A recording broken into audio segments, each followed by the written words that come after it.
Hello friends, कैसे हो आप? आपका दिन बहुत ही मंगलमय हो, यही मेरी प्रभु रामचंद्र जी से प्रार्थना रहेगी। Welcome back to my channel simple life with Suvarna. ये संडे व्लॉग है। दिन शुरू हुआ है चाय से और सब कुछ बाकी का काम निपटा के मैं लगी हूँ नाश्ते की तैयारी में। आज का जो नाश्ता है या फिर ब्रेकफास्ट है वो हस्बैंड जी की फरमाइश है, उनको आज खाना है पोहा। फ्रेंड्स, पोहा एक बहुत ही अच्छा क्विक ऑप्शन है ब्रेकफास्ट के लिए और हेल्दी टेस्टी ऐसा बनता है। पोहा को कुछ नहीं करना पड़ता है, पहले छान लो उसको अच्छे से और उसको भिगाना पड़ता है। अगर वो अच्छे से भीगेगा तभी वो अच्छा टेस्टी बनेगा। उसके लिए उसको 2 से 3 पानी से धो लो और उसको रख दो साइड में, और फिर उसका जो प्रिपरेशन है वो करो, तब तक वो अच्छे से भीग जाता है। इसमें मैं मिर्चियाँ ज़्यादा डाल रही हूँ क्योंकि हम थोड़ा तीखा खाना पसंद करते हैं पोहा, और ये मिर्ची जो है वो ज़्यादा तीखी भी नहीं है। हरा धनिया बहुत सारा डालती हूँ मैं उसमें, प्याज, मिर्ची, कड़ी पत्ता और हरा धनिया हो तभी मैं ये पोहा बनाती हूँ, क्योंकि कड़ी पत्ता और हरा धनिया के सिवा उसमें कोई टेस्ट आएगी ही नहीं। इसको बहुत तरीके से बनाया जाता है, लेकिन मैं बहुत सिंपल तरीके से बना रही हूँ। राई जीरे का छौंक देकर मैं उसमें मूंगफली जो है वो तल लेती हूँ और उसको उसी में रहने देती हूँ। मूंगफली के साथ ही मैं मिर्ची, प्याज इनको भूनती हूँ। पहले मिर्ची डाल देती हूँ ताकि उसका तीखापन थोड़ा कम हो जाए। फिर प्याज को अच्छी तरह से उसमें भूनने के बाद उसमें फिर पोहा डलता है, लेकिन प्याज जो है वो अच्छी तरह से उसमें पक जाना चाहिए प्याज, नहीं तो वो कच्चा कच्चा मुंह में आता है। देखो मूंगफली उसी में है और मैं ये सारा जो बघार है उसका वो कर रही हूँ और बाद में डालूंगी उसमें पोहा। देखो पोहा अच्छे से भीग चुका है, बहुत ही अच्छे से। ये भीगा हुआ पोहा खाने में बड़ा अच्छा लगता है, नहीं तो बहुत केड़ा केड़ा सा लगता है ना, वो पोहा बिल्कुल भी अच्छा नहीं लगता। और अगर केड़ा केड़ा पोहा हमने खाया तो क्या होता है मालूम है? पता, बहुत सारा पानी अगर हमने पी लिया ऊपर से तो बहुत एसिडिटी हो जाती है। इसीलिए पोहा अच्छा भीगना चाहिए जब हमें पोहा बनाना हो तो।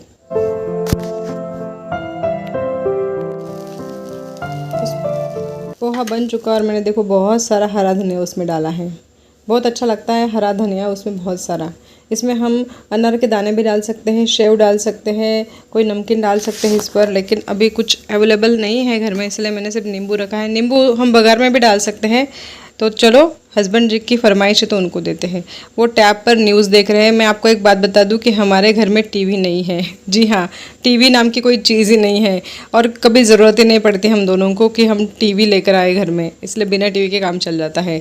फिर मेरा भी मैंने नाश्ता वगैरह निपटा के तैयार हुई हूँ मैं। हमें जाना है साड़ी खरीदने। साड़ी मेरे लिए नहीं, इनकी मुँह बोली जो बहन है उनके बेटे की शादी है, उसके लिए हम साड़ी खरीदने गए थे और 2-3 काम भी थे, तो बहुत सारा टाइम लग गया। आते ही मैंने लंच बनाना शुरू कर दिया और ये लंच भी हस्बैंड की ही फरमाइश है, मतलब मेरे हस्बैंड की ही फरमाइश है। उनको आलू के पराठे खाने हैं। बहुत दिनों के बाद, मतलब बहुत सालों के बाद मैं आलू के पराठे बना रही हूँ, वो भी लंच में। मतलब उन्होंने बोला तो मैंने बना दिया, क्योंकि बहुत अच्छा ऑप्शन लगा मुझे। बहुत दिनों से मैंने भी नहीं खाए थे आलू के पराठे। मतलब मैं तो ज़्यादा आलू खाती नहीं हूँ, मुझे सूट नहीं करते, मुझे उनसे ब्लोटिंग हो जाती है, गैसेस हो जाती है, इसलिए मैं आलू ज़्यादा खाती नहीं हूँ। लेकिन आज बनाए, देखो कितने फूले फूले से मेरे आलू के पराठे बनते हैं। बड़े ही अच्छे बनते हैं आलू के पराठे, लेकिन मैं ज़्यादा बनाती नहीं हूँ। मैंने इनकी जो पिट्ठी तैयार की थी ना, वो मैंने शूट नहीं की क्योंकि बहुत देर हो चुकी थी। बाज़ार से आने के बाद तो मैंने तुरंत ही खाना बनाना शुरू कर दिया और बाद में मैंने कैमरा सेट किया। जब तक उनको मैं एक पराठा दे चुकी थी उसके बाद मैंने कैमरा सेट किया। बाद में मैं खा रही हूँ। देखो उन्होंने ज़बरदस्ती बिठाया मुझे खाने के लिए कि तू भी खा ले इसे गरम गरम, नहीं तो मैं काम में लग जाती हूँ, इसलिए। बहुत ही अच्छा बना है। उसके साथ मैंने पुदीना और कच्चे आम की चटनी बनाई थी। लेकिन ये जो सुबह का पोहा है ना, उसमें मेरा दिल अटका हुआ था, जो थोड़ा सा बचा हुआ था ना, उसको भी मैं खा रही हूँ और मैंने बड़े एंजॉय करते हुए ये मेरा आलू का पराठा खाया है बहुत सालों के बाद, बना कर खुद से। बच्चों के लिए तो मैं बनाती ही थी, लेकिन अब मैंने खुद के लिए बनाया, मतलब हम दोनों के लिए बनाया। इसके बाद मैंने खाया आम, और एक ही आलू का पराठा खाया, एक रहने दिया, उसको तवे पे ही छोड़ दिया था मैंने। लेकिन ये मेरा बाकी का जो है आम में मुझे बहुत ज़्यादा पसंद है, इसलिए मैंने बाकी की भूख रहने दी आम के लिए, और जो बचा था लेफ्ट और उसको मैंने फ्रिज में रख दिया। अब मैं करूँगी बाकी का काम। ये ज्वार का आटा जो है मैंने पीस कर रखा था, उसको मैं अभी एक डिब्बे में पलट रही हूँ, डिब्बा भी रख दूँगी फ्रिज में। ज्वार या बाजरे का आटा जो है मैं फ्रिज में रखना पसंद करती हूँ, क्योंकि ये आटे जो है वो जल्दी ख़राब हो जाते हैं। बाजरे का आटा तो कड़वा सा हो जाता है, इसलिए उसको फ्रिज में ही रखना पड़ता है। बर्तन मैंने धो लिए, वो जो आटे का डिब्बा है उसको भी मैंने अच्छे से धो के रख दिया है। और फ्रेंड्स अब चलो मैं दिखाती हूँ वो साड़ी जो मैं लेकर आई हूँ अपनी नंद के लिए। जो मेरी नंद मुँह बोली नंद है ना, उनके लिए मैंने ये साड़ी लाई है। बहुत ही सुंदर ऐसी साड़ी मुझे मिली है, लाल रंग की वो साड़ी है। बहुत सुंदर ऐसी साड़ी मैंने उनके लिए चुनी है, मुझे भी बहुत पसंद आई। देखो कितना अच्छा सा कलर है उसका, चटक कलर है बिल्कुल। बॉर्डर भी बहुत ही अच्छी है। महाराष्ट्र में ऐसी साड़ियाँ ज़्यादा पहनी जाती है जिनमें बॉर्डर बनी होती है। ये काठपदरी साड़ी जिसे कहते हैं। और इसमें और एक अच्छा, बहुत ही अच्छा वर्जन आता है। जो पैठनी होती है वो सिल्क की होती है। पैठनी बहुत ज़्यादा पहनी जाती है महाराष्ट्र में, और वो सबसे अच्छी साड़ी मानी जाती है। मतलब हेवी और बहुत अच्छे अच्छे ओकेजन पर उसको पहना जाता है। अगर घर का कोई बड़ा फंक्शन हो तो पैठनी ज़रूर पहनी जाती है। पैठनी लाख रुपए तक भी मिलती है। मतलब जो शुरू होती है पैठनी 2000 से, तो वो लाख रुपए तक मिलती है ऐसी पैठनी। तो फ्रेंड्स मुझे जाना है उस शादी के घर, इसलिए मैं मेकअप कर रही हूँ थोड़ा सा। मैं जिस टाउन में रहती हूँ ना फ्रेंड्स, वहाँ पर रेगुलर बेसिस पर मेकअप नहीं किया जाता। अब मैं टीचर हूँ तो टीचर को तो अलाउ ही नहीं है बहुत सारे स्कूलों में कि लिपस्टिक लगाए या फिर मेकअप करके आए। काजल वगैरह लगा सकते हैं लेकिन लिपस्टिक लगा के हम स्कूल नहीं जा सकते। हमारे स्कूल में तो बिल्कुल भी अलाउ नहीं है, इसलिए रेगुलर बेसिस पर मेकअप नहीं करती हूँ मैं। लेकिन कभी कभी ओकेजन होता है तो करती हूँ। सभी औरतें करती हैं, ओकेजन होता है तब यहाँ पर भी। लेकिन रेगुलर रोज के बेसिस पर, मतलब डेली बेसिस पर मेकअप कोई नहीं लगाता, इसलिए मैं भी नहीं लगाती।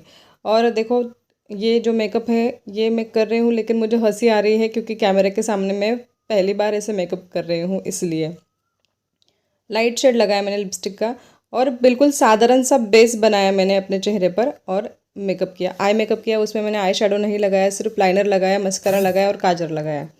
ये जो देखो ये मंगलसूत्र मैं पहन रही हूँ मात्र 150 रुपये का है, लेकिन इतना सुंदर है कि सब पूछ रहे थे कि गोल्ड का है क्या। उसी के मैचिंग ये ईयररिंग है जो 170 में मैंने ली है। ये उसका मैचिंग का मैंने सेट बनाया है, बहुत ही अच्छा लग रहा था। ऐसा लग रहा है कि ज़्यादा हेवी भी नहीं है और दिखने में भी सुंदर है। ये देखो मैंने क्या करके रखा है कि ये नेल पॉलिश, एक उंगली को अलग दूसरी उंगली को अलग जो मैंने ठीक कर ली। ये मेरा फाइनल लुक कैसा लग रहा है ज़रूर बताना। ये साड़ी मैंने बांधी है, साड़ी बहुत ही खूबसूरत है, लेकिन पास से मैं उसको शूट नहीं कर सकी, उसका बॉर्डर भी बहुत ही ज़्यादा खूबसूरत है। तो ये सब कुछ लेकर जो हम लाए थे, ये नारियल जो मेरे हस्बैंड लेकर आए थे जब मैं मेकअप कर रही थी, वो नारियल लेकर आए थे क्योंकि दूल्हे के हाथ में नारियल देना होता है। और दूल्हे की माँ को साड़ी, दूल्हे के पिता को शॉल, या फिर उनको भी ड्रेस का कपड़ा दिया जाता है, मतलब शूटिंग शर्टिंग। बहुत दिनों के बाद उनसे मिलना होने वाला है, इसलिए बहुत खुश थी मैं। खुद को निहार रही थी बार बार, क्योंकि मेकअप बहुत कम करती हूँ, इसीलिए बार बार अपनी सेल्फियाँ निकाल रही थी। उस घर तक हम पहुँचे, वो जिनके घर हम जा रहे हैं इनकी मुँह बोली जो बहन है, वो सारी 4 बहनें हैं, एक भाई है, उनके माता पिता जो इनके माता पिता जैसे है, जैसे वो मेरे सास ससुर ही है, ऐसा समझ लो। और वहाँ पर चल रहा है ये सुहागन औरतों के लिए ये जो चूड़ियाँ पहनाते हैं महाराष्ट्र में, मतलब जिस घर में शादी होती है ना वहाँ पर चूड़ियाँ पहनाई जाती है। जो भी सुहागन औरत आती है शादी में, आजू बाजू की औरतें, कॉलोनी की औरतें, सबको ये चूड़ियाँ पहनाई जाती है। हरे रंग की चूड़ियाँ पहनाई जाती है। हरे रंग की चूड़ियाँ जो है उसको शुभ माना जाता है, इसलिए हरे रंग की चूड़ियाँ सबको पहनाई जाती है। मैं नहीं कह रही थी कि मुझे नहीं पहननी, मैं ज़्यादा चूड़ियाँ नहीं पहनती, लेकिन उन्होंने सब ने मुझे बिठा दिया और मुझे 1 डज़न चूड़ी पहनाई दी। और वहाँ पर चल रहा है हंसी मजाक बहुत ज़ोरों शोरों से। फ्रेंड्स ज़िंदगी में कभी कभी ऐसे लोग मिल जाते हैं हमें, जो हमें खून के रिश्ते जैसे ही बहुत अपने लगने लगते हैं। जैसे खून के रिश्ते तो हमारे होते ही हैं, लेकिन ये जो रिश्ते बन जाते हैं ये दिल के रिश्ते बन जाते हैं, जो खून के ही लगने लगते हैं, नज़दीक के लगने लगते हैं। ये जो सारी बहनें हैं मेरे हस्बैंड की मुँह बोली, और उनके माता पिता, मतलब वो चाचा चाची, वो सब भी हमारे दिल के बहुत ही ज़्यादा करीब है। बिल्कुल भी परायापन नहीं लगता उनके घर में, ऐसा लगता है कि हम अपनों के ही घर में हैं। बहुत ज़्यादा वहाँ पर मैं घुल मिल जाती हूँ, हंसी मजाक चलता रहता है। मुझे बिल्कुल भी वहाँ पर अचरज नहीं लगता है कि मैं कोई अलग हूँ, उनसे अलग नहीं, अलग हूँ, ऐसा कभी नहीं लगता। वहाँ पर बैठकर हमने सारी बातें की बहुत जोरों शोरों हो ना। अरे मीना नॉन स्टॉप हंसी मजाक चल रहा था, नॉन स्टॉप वहाँ पर ज़ोरों शोरों से बातें चल रही थी। और उन्होंने जो डिनर की व्यवस्था की थी शादी वाले घर, वो ऊपर छत पर की थी। वहाँ पर जो हलवाई है वहीं पर बना रहे थे और वहीं पर परोस रहे थे। वहाँ पर भी हम नहीं रुके, वहाँ पर हम सेल्फी निकाल रहे थे। सेल्फी निकालते निकालते बार बार वीडियो ऑन हो रहा था, जो हंसी आ रही थी बहुत। यहाँ पर वो खाने में जो महाराष्ट्रियन स्पेशल पाट वड़ी की सब्जी होती है वो थी, मसाले वाली, चावल थे, जीरा राइस, लेकिन यहाँ पर कुछ रस्में होती है, मतलब जो नंद है ना वो खिलाने आती है ना निवाला भाभी को, तो वो खिलाती नहीं है ऐसे, पहले पीठ पर मारती है फिर खिलाती है। हाँ, बड़ी अजीब सी ये रस्म है जो हंसी मजाक वाली है, मतलब हंसी ठिठोली वाली है। तो एक एक ननद मेरी आ रही थी और मुझे वहाँ पर निवाला खिला रही थी। तो पहले तो निवाला खाने के लिए पहले तो पीठ पर खाना पड़ता है, मतलब बहुत ज़ोर से नहीं मारा जाता, लेकिन वो हंसी मजाक वाला होता है। तो वो जब वो खिलाने आते थे तब पहले पीठ पर मारो, मतलब पीठ पर खाओ और फिर निवाला खाओ ऐसे। मेरे साथ मेरी सहेली भी थी।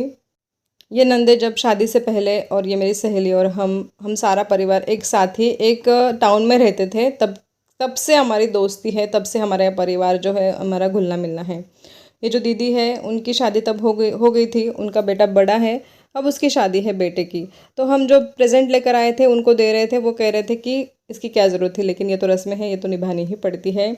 और ये तो दिल से हमने उनको दिया। और ये चाचा चाची है, आज उनका 48 मैरिज एनिवर्सरी, मतलब 48वीं उनकी मैरिज एनिवर्सरी है। इतना उनका लंबा साथ है, दोनों बहुत ही ज़्यादा मेहनती और दूसरों की मदद के लिए हमेशा तैयार होने रहने वाले ऐसे हमारे ये चाचा चाची, जिनको भी हमने प्रेजेंट दिया। प्रेजेंट देते हुए मतलब सुहागन औरत को हल्दी कुमकुम लगाया जाता है और साड़ी दी जाती है, और जो चाचा जी है उनको हमने शॉल दी थी, तो शॉल देते वक्त भी उनको कुमकुम और अक्षत लगाया जाता है। और बाद में ये सेल्फी, और फिर जो मेन हमारा अट्रैक्शन होता है शादी का, वो है नाच गाना। हम बहुत ज़ोरों शोरों से बहुत देर देर तक नाचते हैं। सब कह रहे थे कि शादी अटेंड नहीं कर सकते ना आप, तो अभी आप ये नाच कर सारा पूरा कर लो, क्योंकि शादी उनकी 4 मई को है और 4 मई को हम यहाँ पर नहीं हैं, इसलिए उनकी शादी हम अटेंड नहीं कर सकते। जो मेरे भांजे हैं उनकी शादी में हम नहीं जा सकते, इसलिए हम पहले उनको मिलने चले गए। और देखो वहाँ पर बहुत ज़ोरों शोरों से नाच गाना हो रहा है। मेरी जो नंदे हैं वो 4 नंदे, और मेरे देवर जो बीच में नाच रहे हैं वो, मतलब देखो दिल के रिश्ते कैसे होते हैं, जो बिल्कुल अपने होते हैं। वो जो देवर है वो हंसी ठिठोली करते हुए मेरे साथ नाच रहे हैं, मैं जो नाच रही हूँ मेरी नकल उतार रहे हैं, मतलब वो बहुत अच्छे से नाच रहे हैं, मुझसे भी अच्छे नाच रहे हैं। मुझे नाचना बहुत ज़्यादा पसंद है फ्रेंड। शादियों में तो मैं बिल्कुल नहीं छोड़ती, रात रात भर हम नाचते हैं। बस मुझे चाहिए किसी के साथ की। हम जहाँ रहते हैं ना, वो जो टाउन है वो गुजरात बॉर्डर के पास है, और वहाँ पर गुजरात का जो कल्चर है वो थोड़ा सा मिक्स होता है हमारे कल्चर में। तो ये जो डांस है ये गुजरात का डांस है, इसको दादी माँ डांस कहते हैं। देखो इसके स्टेप्स कितने अच्छे हैं, इसको नाचने में बड़ा मजा आता है। जो गाना चल रहा है ना वो बड़ा ही ज़्यादा अच्छा है, लेकिन वो गाना मैं चला नहीं सकती क्योंकि कॉपीराइट का क्लेम आ जाता है। उस पर ये स्टेप्स की जाती है दादी माँ। अगर आप यूट्यूब पर सर्च करोगे ना दादी माँ डांस, तो वो गाना आ जाएगा।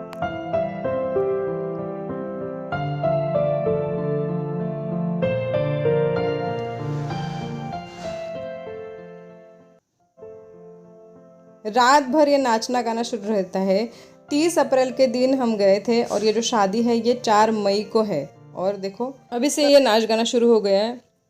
ये 4 मई के शादी तक चलेगा, शादी के बाद भी रिसेप्शन तक चलेगा। तो सबसे विदा लेकर हम नाच गाकर घर लौट रहे हैं, थोड़े भारी मन से, क्योंकि शादी अटेंड नहीं कर सकते इसीलिए। लेकिन हमें बाहर जाना है वैकेशन पर। 1 मई से वैकेशन स्टार्ट हो जाती है महाराष्ट्र में। ये देखो ये मेरा बस स्टॉप है जहाँ पर मैं खड़ी होती हूँ। रात को बड़ा अच्छा लगता है यहाँ पर देखना उस हाथी को। घर पर आकर मैंने ये जो अजवाइन है उनको अच्छे से धो लिया, और उनको मैंने काला नमक लगा दिया है। तिल को भी धोकर उसको काला नमक लगा दिया है, और ये जो सौंफ है उसको भी धोकर मैंने काला नमक लगा दिया है, क्योंकि मुझे बनाना है मुखवास। तो फ्रेंड्स ये व्लॉग यहीं पर ख़त्म होता है। अगर आपको पसंद आता है किसी भी वजह से तो चैनल को सब्सक्राइब ज़रूर करना। राम राम जी।